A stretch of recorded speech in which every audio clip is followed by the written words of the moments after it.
torna, que pode fazer o justo. Esse é bom, mano.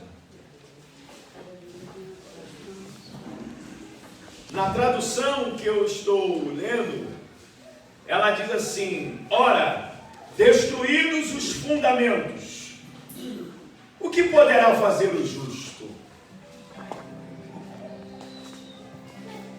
Quando a gente observa os Salmos, o livro de Salmos, a nossa alma é impulsionada a entender que os cânticos que estão dentro dos 150 salmos que nós acabamos de ler, um deles, que é o Salmo 11, quando a gente começa a examinar esse livro, há quem pense que todos os 150 salmos, todos eles são de autoria de Davi, o salmista, um homem que o próprio Deus vai dizer que é um homem segundo o coração de Deus.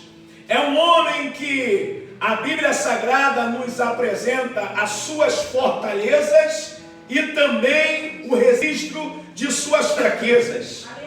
Mas era um homem que, enquanto ele viveu na face dessa terra, a Bíblia vai dizer que algo marcou na vida desse homem. A sinceridade que ele tinha diante de Deus. Era um homem que não conseguia viver de máscara. Era um homem que, quando errava, dizia: foi eu que errei, foi eu que cometi, foi eu que fiz. Agora, quando não era ele dizia: não, isso daí não foi eu não.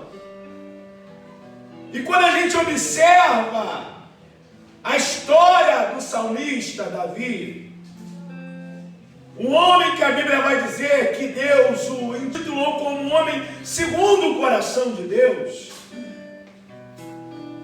Cada um que é um consultor da Bíblia tem uma opinião formada sobre a vida do mesmo, sobre aquilo que a Bíblia diz acerca dele. Se a gente for conversar com algumas pessoas que gostam de ler a Bíblia, que são examinadores da Bíblia Sagrada, a gente vai perguntar para algumas pessoas, no seu ponto de vista, qual foi a fortaleza do salmista Davi? Alguns vão dizer assim: a sinceridade.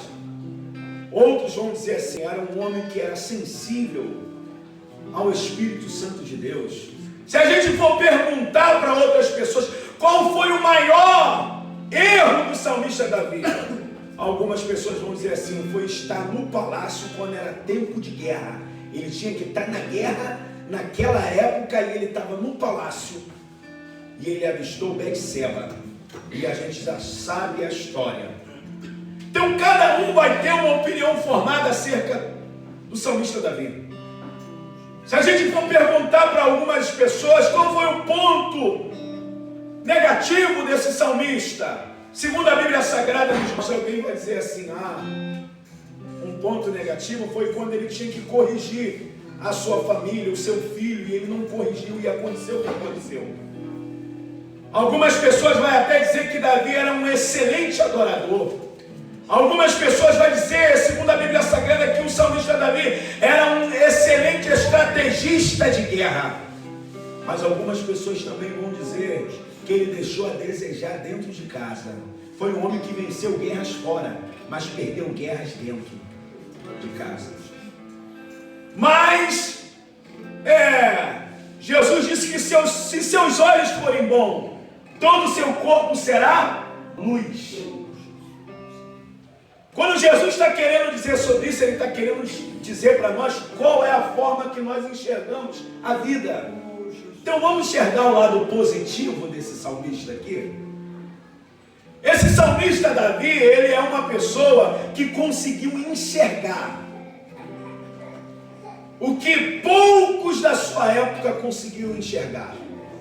Foi um homem que, com a sua sensibilidade a Deus, ele conseguiu enxergar atributos comunicáveis de Deus, atributos invisíveis de Deus. Conseguiu enxergar a bondade de Deus na sua caminhada. No Salmo 23, número 6, ele diz certamente que a bondade e a misericórdia me seguirão todos os dias da minha vida, para que eu possa estar dentro da casa de Deus por muitos dias.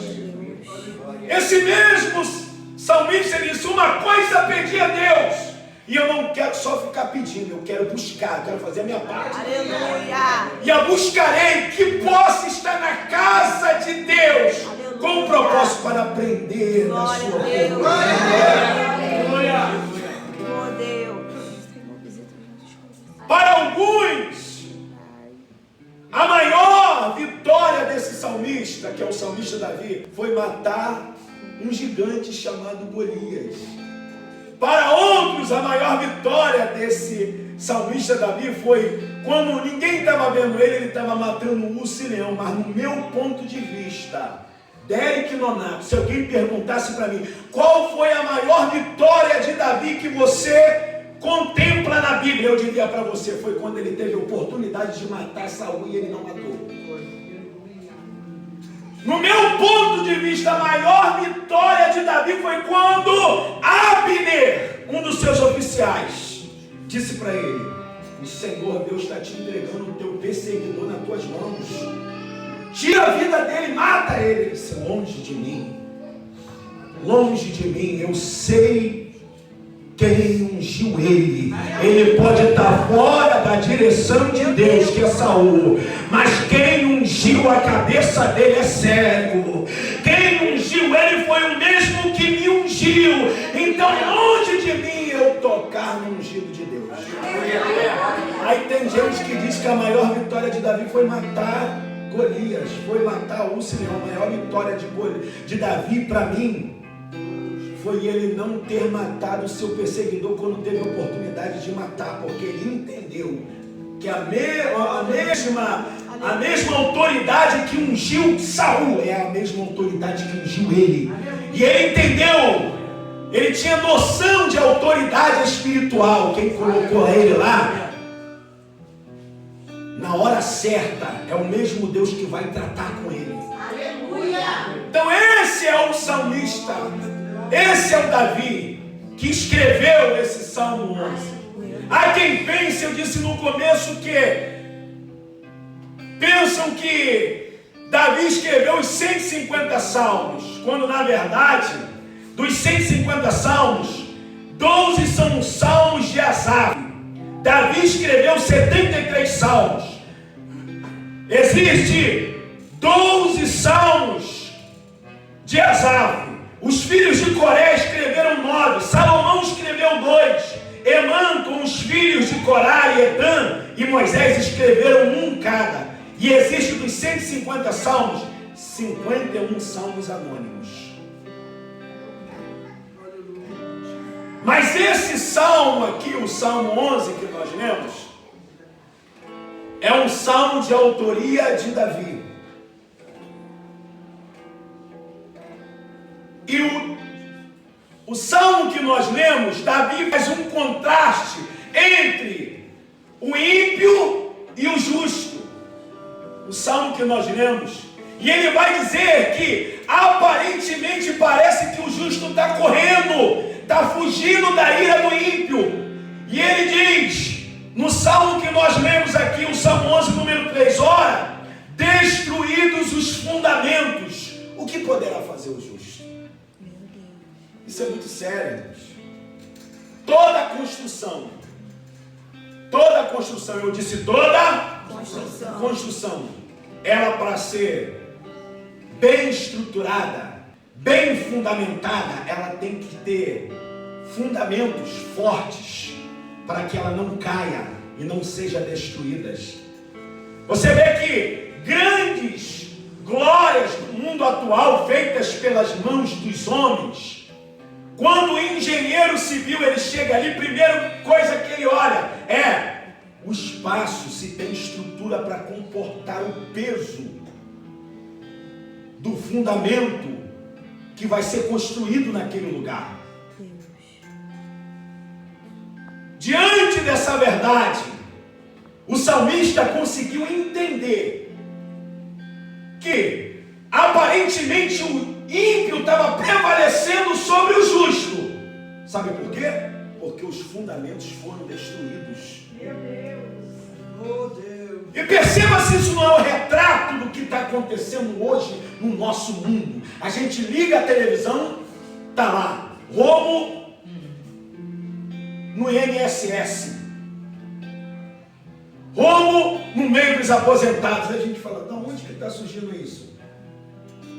Quem está abrindo essas portas para que pessoas venham desviar verba dos aposentados, daqueles que já contribuíram e fizeram a sua parte na área trabalhística, mas agora estão sendo lesados, estão sendo furtados por alguém que está infiltrado dentro do sistema administrativo. Aí quando a gente sabe da verdade, quando alguém tenta abrir os olhos do cidadão brasileiro para dizer, sabe de onde que está surgindo isso? Do meio das pessoas que têm livre acesso lá dentro. Aí a gente fala assim, meu Deus, o que está acontecendo? Aí alguém, para tentar burlar essa verdade, diz assim, fica tranquilo, a gente vai dar um aumento de salário. Aí chega alguém para abrir novamente o olhar do cidadão e dizer assim, gente, acorda.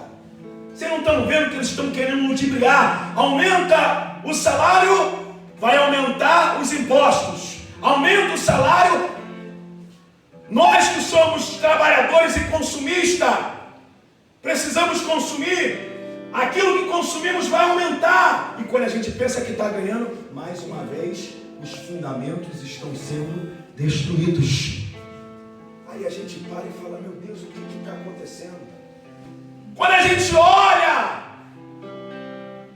o significado do teor deste Salmo 11, o salmista está dizendo, o ímpio parece que vai prevalecer. Só parece que ele vai prevalecer. Só parece, mas depois vai chegar a justiça. Glória a Deus. A justiça daquele que conhece todas as coisas. A justiça daquele que sonda os pensamentos, conhece as intenções do coração e sabe muito bem o que aconteceu no passado, sabe o que está acontecendo no presente, e o futuro da humanidade não está escondido sob o seu saber e a sua ciência. Ele conhece de todas as coisas. É isso que o salmista Davi está querendo nos dizer, que aparentemente parece que o ímpio está prevalecendo e o justo está retrocedendo. E alguns teólogos dizem que quando o salmista Davi escreveu esse cântico, algo que nós não podemos afirmar, mas os estudiosos dizem que quando ele escreveu esse cântico, parece que ele estava fugindo da ira de Saul, ele estava fugindo de Saul. Outros vão dizer que quando ele escreve esse salmo, ele está fugindo do próprio filho que está querendo se rebeliar contra ele. Mas fato é, quando ele escreve esse salmo aqui, a alma dele está precisando de um refúgio. Porque olha o que ele vai dizer na primeira estrofe do cântico. Ele se compara como um pássaro que encontra refúgio aonde? Nas montanhas, nos lugares altos. Só que ele consegue entender que até no lugar alto, diante da fúria do ímpio e das flechas do ímpio, ele não ia conseguir encontrar refúgio. Aí ele para entender o significado daquilo que ele está vivendo, daquela perseguição. Aí ele entende, fundamentos foram quebrados. E ele se pergunta para si mesmo, ora, destruídos os fundamentos, o que poderá fazer o justo? E percebemos que a pergunta não é para o ímpio, a pergunta é para o justo. Ele está dizendo, o que pode fazer o justo quando os fundamentos são destruídos? Toda a construção, por mais monstruosa e mais firme que seja, ela tem que ter um fundamento. O que é o fundamento? É o início. E quando a gente percebe que algumas coisas que aparentemente parecem ser bem estruturadas, mas estão desabando, o texto diz para nós são os fundamentos que foram destruídos. E Deus é tão justo que Ele deixa o ímpio parecer que está prevalecendo, mas no final Ele chega para botar os pingos no i e dizer: foi até aqui que tu fez, foi até aqui que tu agiu, chega, agora o que vai imperar vai ser a minha justiça, e todos vão perceber que os fundamentos foram destruídos, e por isso que está acontecendo o que está acontecendo.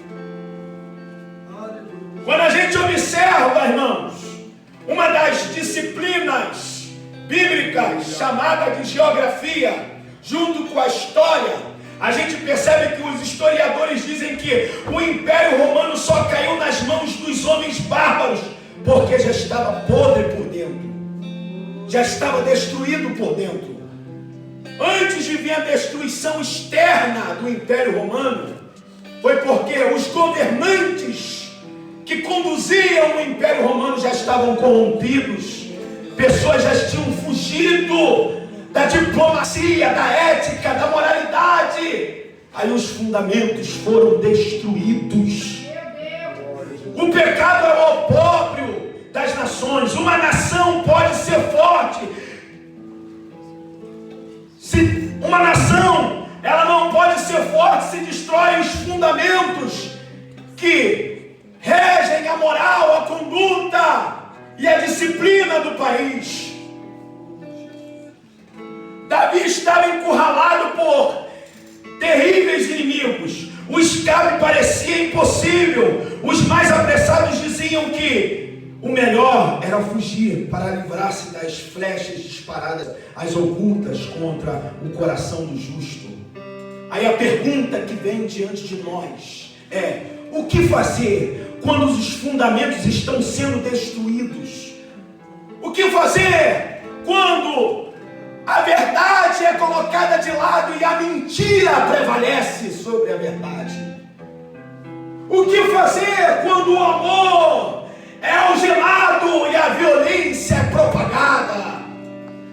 O que fazer quando sabemos da verdade e a verdade está exposta, mas alguém amordaça e cala a boca da verdade e diz: continua, que a mentira continua sendo propagada?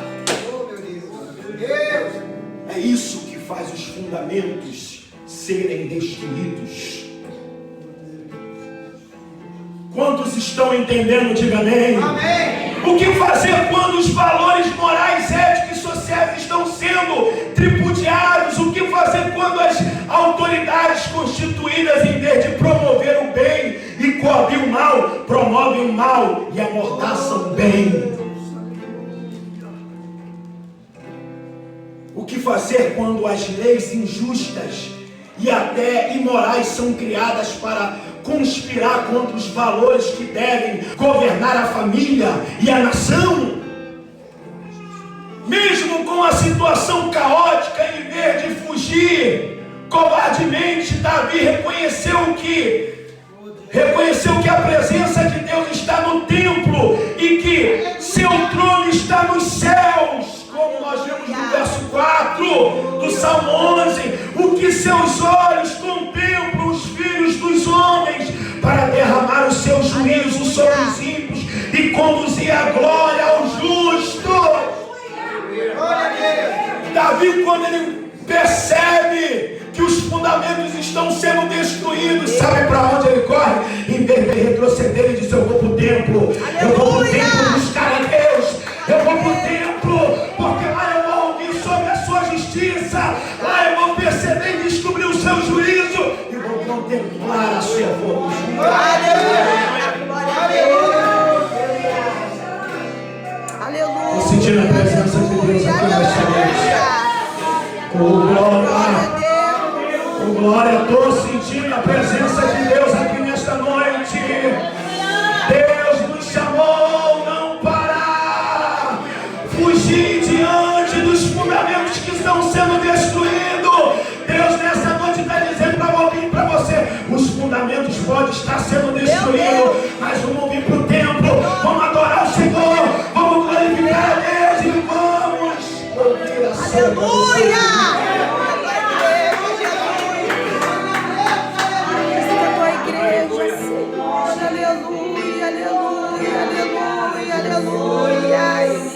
Estou sentindo a presença de Deus. Glória a Deus. As crises da terra não abalam o trono de Deus, igreja. Os fundamentos podem estar sendo destruídos na área econômica, na área social, nas leis governamentais, nas leis jurídicas. Glória a Deus. Mas o céu não está em crise, não. Aleluia. O céu não está em crise, não. E Deus conhece todos aqui nesta noite. Ele sabe quem é quem. Ele conhece o coração e a sinceridade do seu povo. E nessa noite essa palavra está dizendo: parece que o ímpio vai prevalecer, mas a justiça de Deus vai colocar o limite. Em nome de Jesus. Glória, glória, glória a Deus. Parece que o ímpio está prevalecendo sobre algumas coisas que estão acontecendo. Aleluia, Deus. Só parece. Mas nós servimos um Deus que não desampara o justo. Nós servimos um Deus que conhece, que livra. Nós servimos um Deus que muda as estações. Nós servimos um Deus que coloca a gente no trono, que tira do trono. Nós servimos um Deus que não tosqueneja, que não dorme, que é guarda de Israel. Aleluia. Nós servimos um Deus que a Bíblia diz: bendita a nação cujo Deus é o Senhor. Glória a Deus. Nessa noite, o Espírito Santo de Deus diz à minha alma, através dessa palavra: estou colocando um ponto final na afronta do ímpio.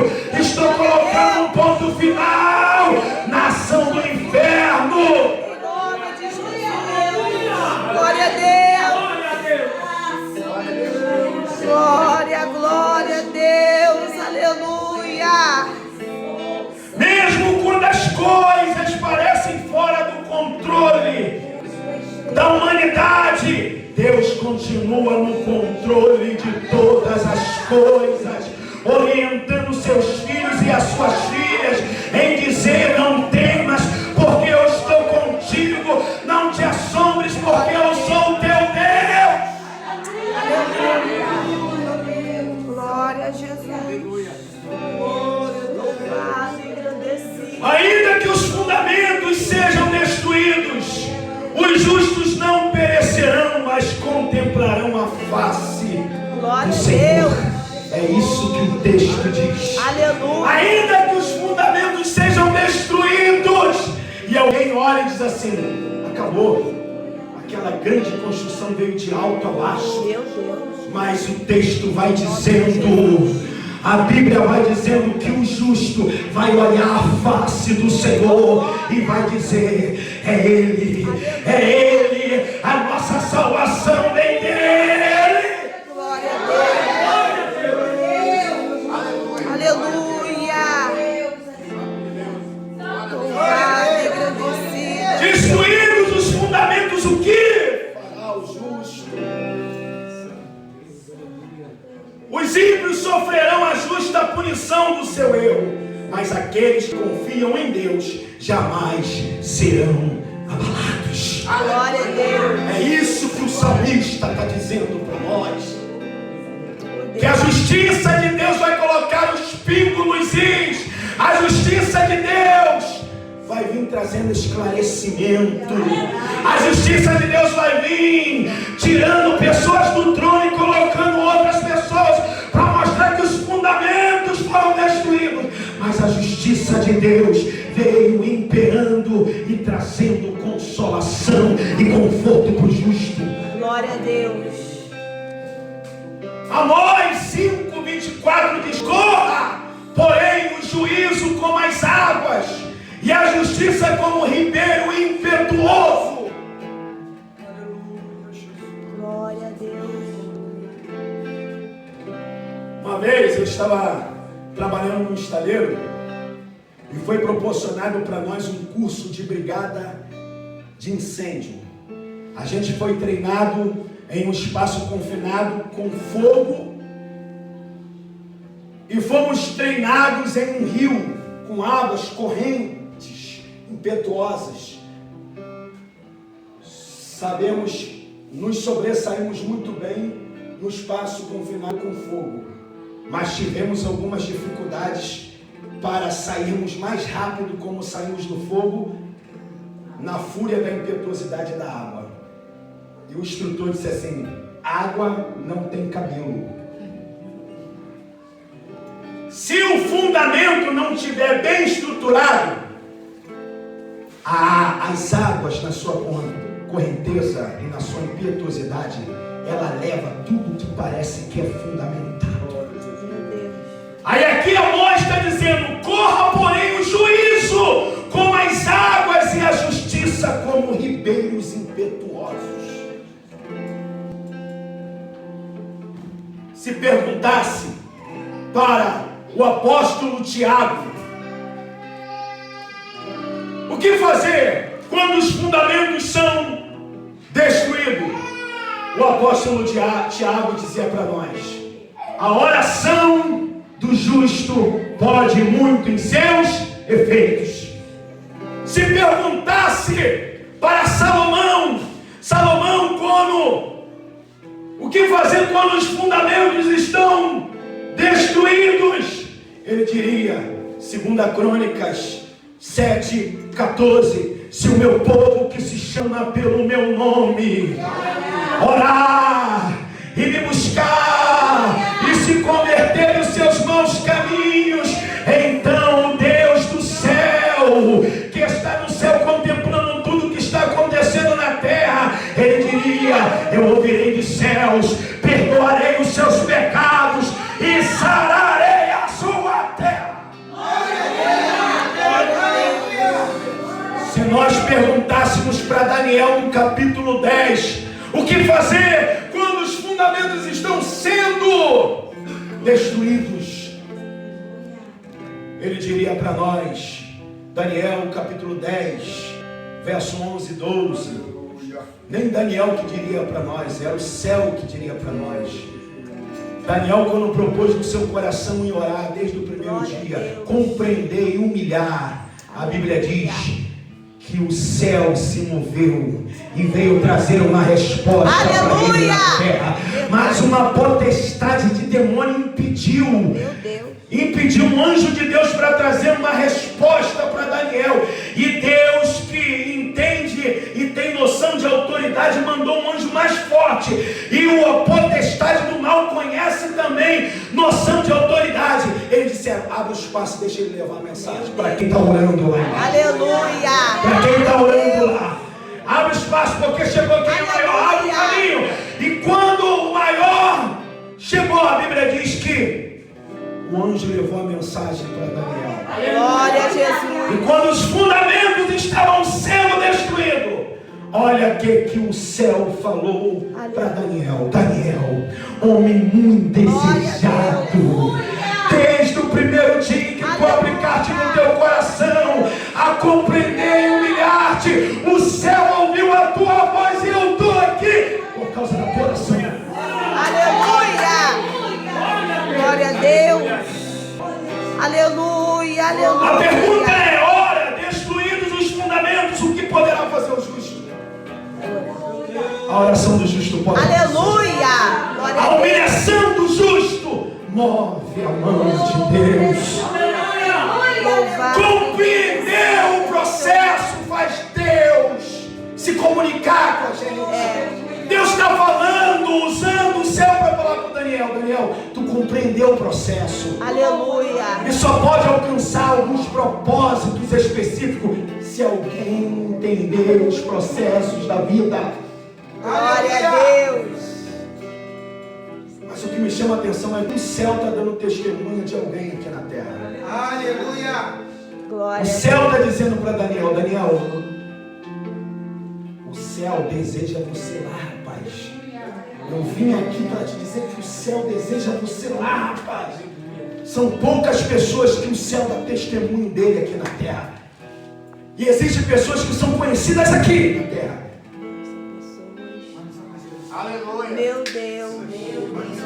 mas não são conhecidas no céu. E tem pessoas que não são conhecidas aqui. Aleluia. Glória Mas a Deus. quando ora, o céu diz: Aleluia. te conheço. Glória a Deus. E o céu tem vontade que tu esteja lá. Glória a Deus. Destruídos os fundamentos, o que poderá fazer o justo? Orar, se humilhar, entender o processo, clamar a Deus, ser sincero diante de Deus, Aleluia. tirar as máscaras da hipocrisia e se apresentar diante de Deus da maneira que somos. Porque Deus, quando ouve as nossas orações, Ele sabe quem nós somos de dentro para fora. Aleluia. Glória a Deus. Entendeu? Quem entendeu a mensagem, diga amém. Olha, destruídos os fundamentos, o que poderá fazer o justo? Orar, se humilhar, compreender o processo, se sujeitar à graça de Deus, à direção de Deus. Glória a Deus. Aí é que quando os fundamentos mesmo estando destruídos, Aleluia. Deus chega Em nome de Jesus. para dar direção, Em nome de Jesus. para reconstruir o que um dia foi construído, mas foi destruído os fundamentos. O que um dia estava muito bem fundamentado e veio de alto a baixo, aí Deus nos dá direção para reconstruir. O que um dia tinha forma, mas porque os fundamentos foram destruídos, veio ser deformado. Um dia aquilo que teve forma, agora, por causa dos fundamentos que foram destruídos, ficaram deformados. Aí é que, no princípio, criou Deus.